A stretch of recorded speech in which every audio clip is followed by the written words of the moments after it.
Welcome to 99 TV నేను లక్ష్మి. తెలంగాణ రాజకీయ సామాజిక చరిత్రలో వ్యవసాయం అనేది కేవలం ఒక జీవనోపాధి మాత్రమే కాదు, అది కోట్ల మంది భావోద్వేగం.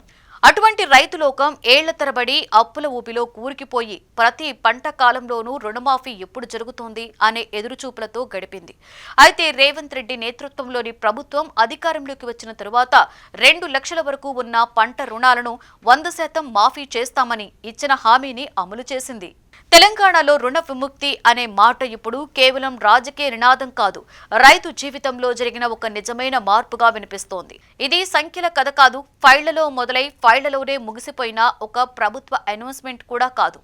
ఇది రైతు మనసులో పేరుకుపోయిన భయానికి ముగింపు పలికిన రోజు.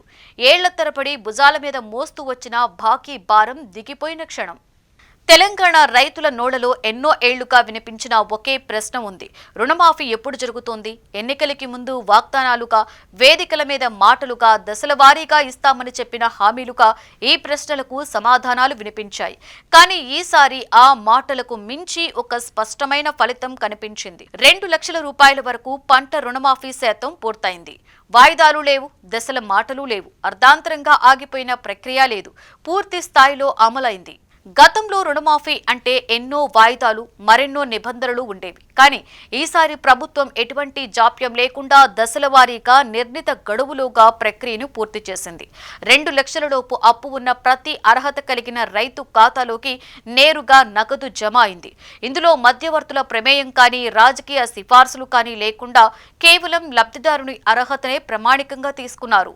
ఈసారి రైతు రోడ్డుపైకి రాలేదు, బ్యాంకుల ముందు ధర్నాలు చేయలేదు, నినాదాలు వినిపించలేదు, ఆగ్రహం వ్యక్తము చేయలేదు. బదులుగా గ్రామాలలో ఒక కొత్త దృశ్యం కనిపించింది. పాల ప్యాకెట్లు, పూల మాలలు, ట్రాక్టర్స్ పై బ్యానర్లు, బ్యాంకుల ముందు పాలాభిషేకాలు. ఇది రాజకీయ నాటకం కాదు, ఇది ఒక రైతు మనసులో పుట్టిన ఆత్మశాంతి. గ్రామాల నుండి ఒక్కసారిగా వచ్చిన వీడియోలు ఈ మార్పునకు సాక్ష్యంగా నిలిచాయి. బ్యాంకుల ముందు పాలాభిషేకాలు జరిగాయి. సీఎం రేవంత్ రెడ్డి చిత్రపటానికి పూలమాలలు వేస్తున్నారు. ఇది కల కాదు, ఇది నిజమని రైతులు చెప్పిన మాటల్లో వారి అనుభవం స్పష్టంగా కనిపించింది. రుణమాఫీ అంటే కేవలం బ్యాంకు ఖాతాలో ఒక ఎంట్రీ కాదు అని ఈ దృశ్యాలు తెలియజేశాయి. అది రైతు మనసులో ఉన్న భయాన్ని తొలగించడం, అదే నిజంగా కూడా జరిగింది.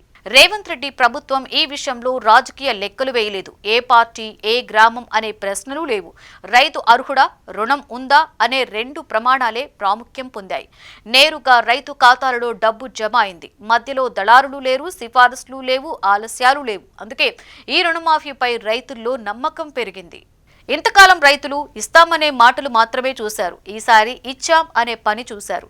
ఈ రుణమాఫీ ఒక్కరోజు కథ కాదు, ఇది ఒక వ్యవసాయ సీజన్ను ముందుకు నడిపించే నిర్ణయం. విత్తనాలు కొనడానికి ధైర్యం వచ్చింది. ఎరువుల కోసం మళ్లీ అప్పు చేయవలసిన భయం తగ్గింది.